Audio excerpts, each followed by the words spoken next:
जय हिंद दोस्तों, एक बार फिर से आप सभी का स्वागत है अपने चैनल HR फॉर में नए और लेटेस्ट वीडियो। तो आज फिर हम आप लोगों को लेके आए हैं क्लास 10th का हिंदी, जो कि मात्र 4 चैप्टर बचे हुए, 19 चैप्टर है और 19 4 होता है 23। तो इसके बाद मात्र 4 चैप्टर बचेगा।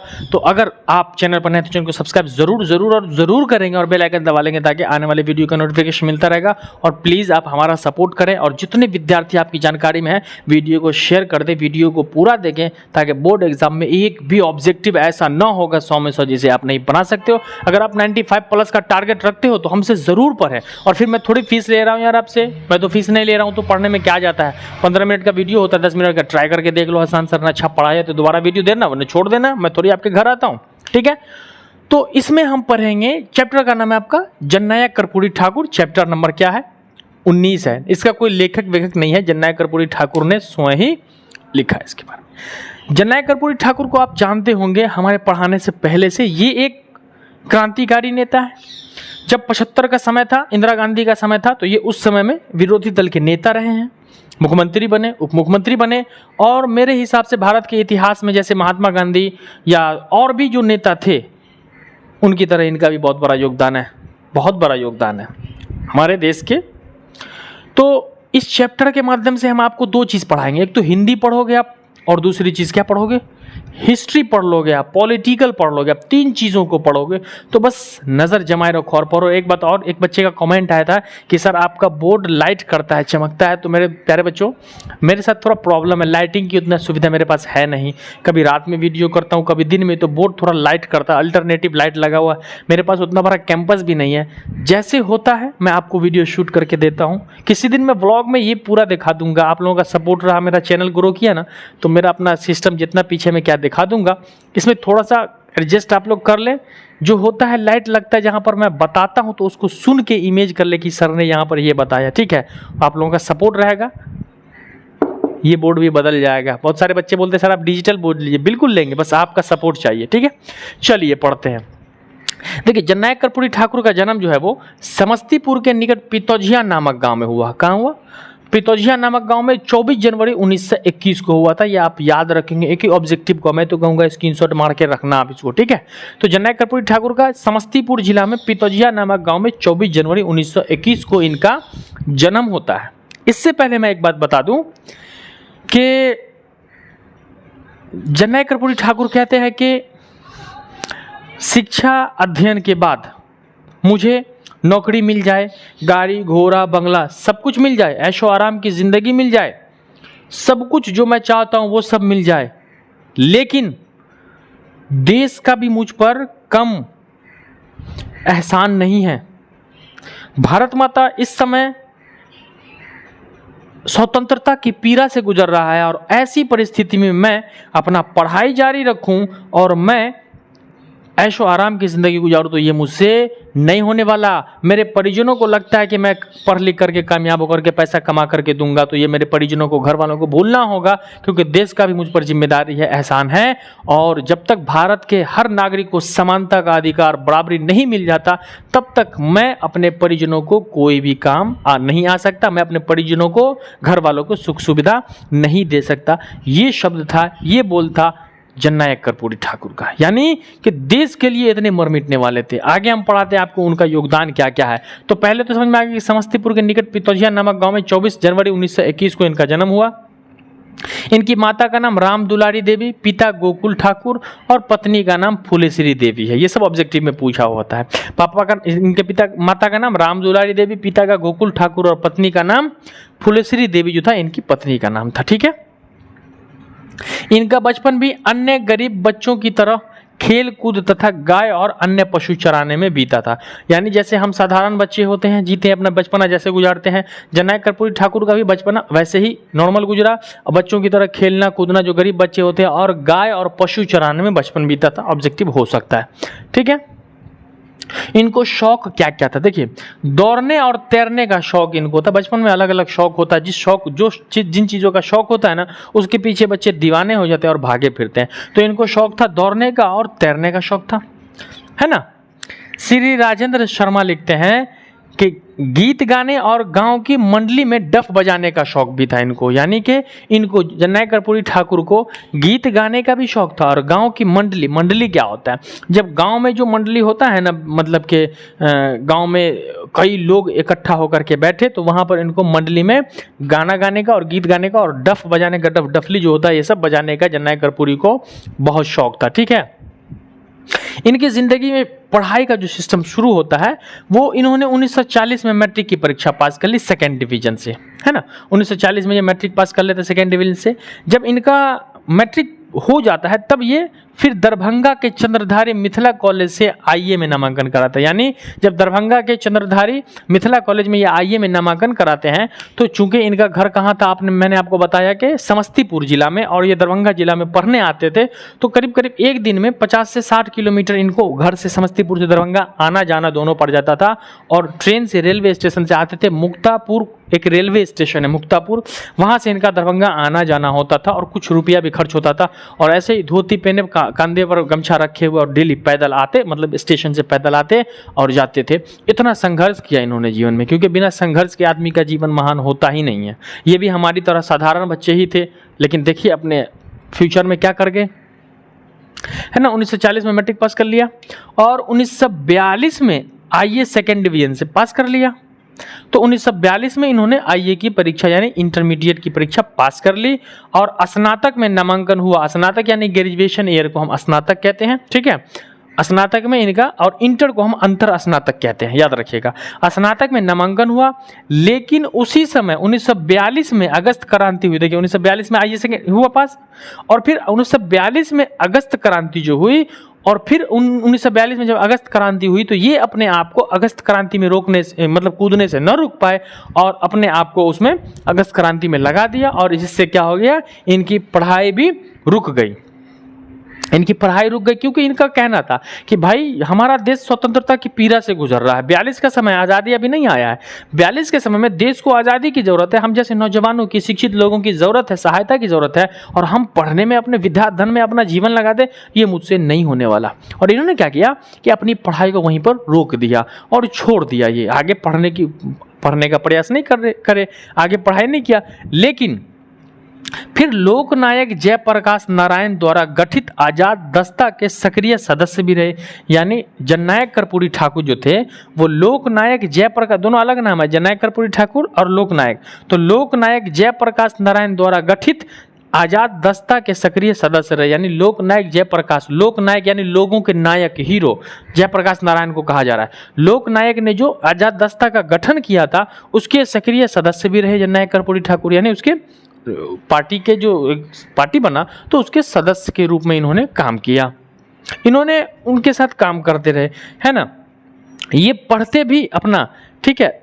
कॉलेज में जब एडमिशन हुआ था इनका, नामांकन इंटर में, तो ये दिन पढ़ते घूमते और लोगों को मोटिवेट करते कि भाई हम क्रांति के लिए लड़ना चाहिए, हमारे देश को आज़ादी की ज़रूरत है। इनको ये दस्ता, आज़ाद दस्ता सक्रिय सदस्य हो गए, जुड़ गए पॉलिटिक्स से। तब क्या हुआ कि फिर पढ़ने के बाद गांव के विद्यालय में 30 रुपया पर नौकरी कर ली। अब देखिए भाई, अब अपने आप को जीवन यापन करने के लिए कुछ पैसे की ज़रूरत होती है, तो इन्होंने गांव के विद्यालय में प्रधान अध्यापक का पोस्ट अपना लिया और 30 रुपया महीना पर काम करने लगे गांव में। क्योंकि भाई पैसा तो चाहिए, तो उस ज़माने में 42 के समय में इनको 30 रुपया मिल रहा है, यानी कि ठीक ठाक है। तो गाँव के विद्यालय में 30 रुपये पर काम करने लगे, ये हेडमास्टर बन गए। अब क्या करते ये कि दिन में विद्यालय में पढ़ाने का काम करते और रात में जगह जगह जा करके स्टूडेंट्स जितने थे सबको मोटिवेट करते, सबको उत्साहित करते, सबके अंदर उत्साह बढ़ाते कि हमें लड़ना है, हमें अपने आज़ादी के लिए, तुम नौजवान हो, भविष्य हो देश के। इस तरीके से लोगों को मोटिवेट करते, तो 30 रुपया कमाते थे। लेकिन क्या हुआ कि 23 अक्टूबर 1943 को रात के 2 बजे गिरफ्तार कर लिए गए। यानी 23 अक्टूबर ये घूम के लोगों को मोटिवेट करते, लेकिन अंग्रेजों की हुकूमत थी। 23 अक्टूबर 1943 को रात के 2 बजे गिरफ्तार करके और दरभंगा जेल में डाल दिया गया। इनको क्या कर लिया गया, पहली गिरफ्तारी इनकी कब हुई, तो 1943 में हुई। कितने बजे रात में, 2 बजे रात में इनको गिरफ्तार कर लिया जाता है। और किस जेल में डाला जाता है इनको, तो दरभंगा के जेल में जननायक कर्पूरी ठाकुर को डाल दिया जाता है। सच्चे और इतिहास गवाह है कि सच्चे और अच्छे लोगों को संसार बहुत परेशान करता है, और परेशान जब उसको परेशान किया जाता है तब भी वो मंझता है, जलता है, तपता है, और उसकी वैल्यू सोने की तरह हो जाती है।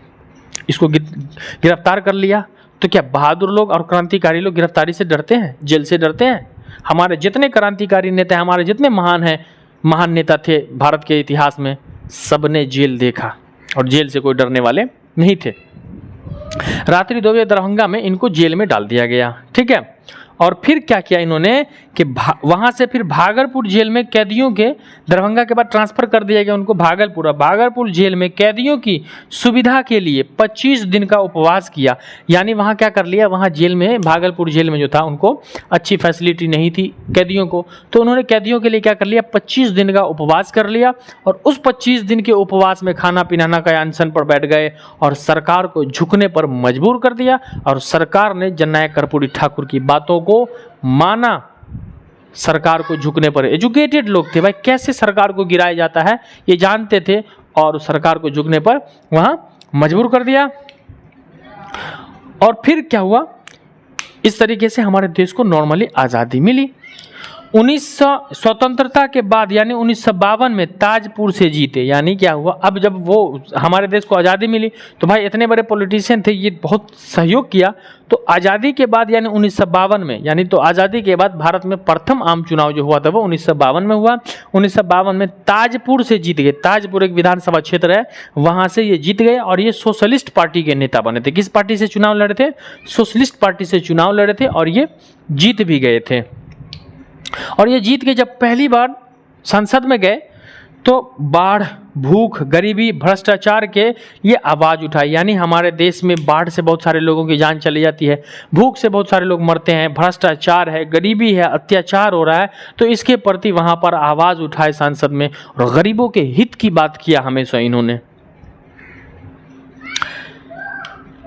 जब एक बार इनका ना 1975 में गाँव का दौरा हुआ, जननायक कर्पूरी ठाकुर एक बार 1975 में गांव के दौरे पर आए। जब गांव में आए, चूंकि इनको गांव में आना बहुत पसंद था, और जो ज़मीन से जुड़े लोग होते हैं, महात्मा गांधी हो, इवन आप इस तरीके के कोई भी नेता को, ज़्यादा नाम मेरे नहीं पता, देखोगे ना ज़मीन से जुड़े हुए पब्लिक का बड़ा सहयोग होता है उनको, और बहुत दिलदार नेता होते हैं।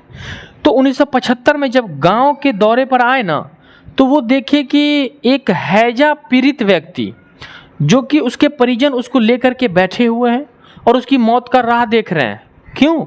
क्योंकि एक तो सवारी की सुविधा नहीं थी, गाड़ी घोड़ा नहीं था, दूसरी बात कोई रास्ता अच्छा नहीं था जो उसको हॉस्पिटल तक, और गांव से हॉस्पिटल कई किलोमीटर दूर था। उसके परिजन, घर वाले उस पेशेंट के उसको मरता देखने पर मजदूर थे।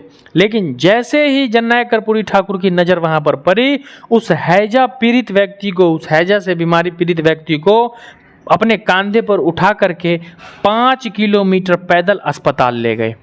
सोचिए, एक मुख्य मतलब कि एक एमएलए जो होता है वो एक पेशेंट को कंधे पर उठा करके 5 किलोमीटर ले जाता है, ये बहुत बड़ी बात है। अब सोचेगा यार 5 किलोमीटर नहीं, ये बात झूठी होगी। झूठी बात इतिहास में झूठ नहीं होता है, ये सत्य है। 5 किलोमीटर पैदल अस्पताल ले गए। याद रखना है आपको कि हैजा पीड़ित व्यक्ति को कितना किलोमीटर, तो 5 किलोमीटर पैदल जो वो जननायक कर्पूरी ठाकुर उस अस्पताल ले गए, ये था। और एक बार क्या हुआ कि एक बार वो जब लिफ्ट से ऊपर जा रहे, ऊपर को जा रहे थे, तो लिफ्ट में लिखा था ओनली फोर्स ऑफिसर, और लिफ्ट से वरीय अधिकारी को जाने का अधिकार था कि भाई लिफ्ट से सिर्फ जो बड़े अधिकारी है वो जाएंगे, छोटे मोटे जो हैं वो नहीं जाएंगे। तो यहाँ पर जब जननायक कर्पूरी ठाकुर लिफ्ट में चढ़ रहे थे तो उनको लगा कि यहाँ पर समानती प्रथा की बू आ रही है, यहाँ पर तो बराबरी है नहीं, भेदभाव है। तो फिर जननायक कर्पूरी ठाकुर ने बड़े वरिष्ठ अधिकारियों के मना करने के बावजूद लिफ्ट से आना जाना हर व्यक्ति के लिए आम कर दिया कि कोई भी अब 3-4 माले की बिल्डिंग, ऑफिस में, हमारे ऑफिस में, किसी के ऑफिस में जाएगा तो वो लिफ्ट के द्वारा आएगा, 4 माला पैदल चढ़कर नहीं आएगा। इससे बहुत सारे पब्लिक प्रभावित हो गए, खुश हो गए उनसे कि भाई हमें और क्या चाहिए, नेता से कोई पैसा, सैलरी थोड़ी चाहिए। जननायक कर्पूरी ठाकुर ने लिफ्ट, तो लिफ्ट में क्या लिखा था? ओनली फॉर ऑफिसर्स लिखा था। उसके बाद जब हमारे देश में फिर चुनाव हुआ, प्रथम चुनाव हुआ 1952 में, फिर द्वितीय 57 में चुनाव हुआ। तो चुनाव जो हुआ तो 1967 में वो बिहार के वाइस सीएम यानी मुख्य उप मुख्यमंत्री बने। तो 1967 में बिहार के वो पहले मुख्यमंत्री बने एवं 1970 एवं 77 में वो मुख्यमंत्री बने। तो उप मुख्यमंत्री भी बने और वो मुख्यमंत्री भी बनाए गए, दोनों बने एक, ठीक है। तो याद रखना 1967 में वाइस सीएम यानी उप मुख्यमंत्री, 1970 एवं 77 में सीएम मुख्यमंत्री बने। तो मुख्यमंत्री वो 2 बार बने और उप मुख्यमंत्री 1 बार बने। उसके बाद 1952 से 1988 तक विधानसभा के सदस्य रहे, यानी 1952 से 1988 तक, यानी अपने जीवन के अंतिम दिन तक वो विधानसभा के सदस्य रहे। सदस्य पद से ही इनकी मौत होती है। तो याद रखना आपको 1952 से 1988 तक जो था वो विधानसभा के सदस्य रहे जननायक कर्पूरी ठाकुर। 12 अगस्त 1987 को विपक्ष के नेता पद से हटाया गया। अब क्या हुआ कि ये जो 12 अगस्त 1987 का समय था, उस समय में जननायक कर्पूरी ठाकुर को विपक्ष पद से हटा दिया गया, निष्कासित कर दिया गया कि भाई आपको हम अपने पद से हटाते हैं। अब कोई एक नेता को अपने पद से हटा दिया जाए पार्टी के द्वारा तो उसको दुख होता है, तकलीफ होता है। ये बात को उन्होंने सीरियस ले लिया और इसी वजह से उनको पद से हटा देने की वजह से उनका निधन 17 फरवरी 1988 को हृदयाघात के कारण हो गया। यानी उस बात को जननायक कर्पूरी ठाकुर ने दिल पर ले लिया और जिसकी वजह से उनको हार्ट अटैक की बीमारी आ गई और निधन 17 फरवरी 1988 को हृदयाघात के कारण हमारे देश के एक बहुत बड़े नेता का देहांत हो गया। ये था जननायक कर्पूरी ठाकुर। पूरा का पूरा चैप्टर मैंने आपको पढ़ा दिया। ये आपका हिस्ट्री भी था, पॉली भी था और हिंदी में भी पढ़ने को मिलता है। एक चैप्टर में तीन सब्जेक्ट का मजा मैंने दे दिया आपको। कैसा लगा? कोई प्रॉब्लम है तो कमेंट सेक्शन में आप पूछेंगे। वीडियो को अब तक जो मेरे प्यारे बच्चों देख रहे हैं उनका धन्यवाद। वीडियो को ज़्यादा से ज़्यादा शेयर कर देंगे। अगर 20 बच्चे देखते हैं, 20 बच्चे शेयर करते हैं तो 20 लोगों के पास जाता है। 20 में 10 लोग जरूर देखेंगे, उनका फ़ायदा हो जाएगा। और अगर आप चैनल पर नए हैं तो चैनल को सब्सक्राइब जरूर कर लेंगे, बेल आइकन दबा लेंगे ताकि आने वाली वीडियो का नोटिफिकेशन आपको मिलता रहेगा। तो दीजिए अपने हसान सर को इजाज़त। मिलते हैं अगले क्लास में इसी हंसी खुशी और मस्ती के साथ। तब तक के लिए जय हिंद, वंदे मातरम।